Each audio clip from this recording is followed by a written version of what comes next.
இறந்தது நம்மளுக்கு ஞாபகம் இருக்குமா? இது என் லைஃப்ல நடந்த ஒரு எக்ஸ்பீரியன்ஸ்.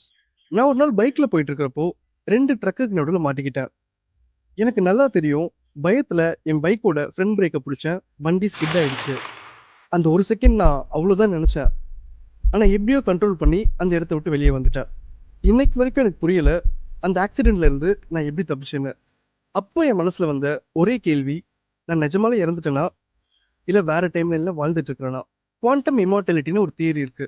அந்த தியரி என்ன சொல்லுதுன்னா, ஒரு டேஞ்சரஸ் சிச்சுவேஷன்ல நீங்க இருக்கிறப்போ, உங்க யூனிவர்ஸ் பல டைம்லைனா பிரியும். ஒரு டைம்லைன்ல நீங்க சர்வை பண்ணுவீங்க. இன்னொரு டைம்லைன்ல இருக்கவே மாட்டீங்க.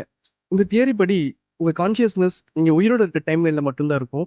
அதாவது நீங்க டெத்த எக்ஸ்பீரியன்ஸ் பண்ணவே மாட்டீங்கன்னு சொல்லுது. ஆனா முக்கியமான விஷயம், இதுக்கு எந்தவித ஒரு சயின்டிஃபிக் ப்ரூஃபும் கிடையாது. இது குவாண்டம் பிசிக்ஸ்ல இருந்து வந்த ஒரு தாட் எக்ஸ்பெரிமென்ட் மட்டும் தான்.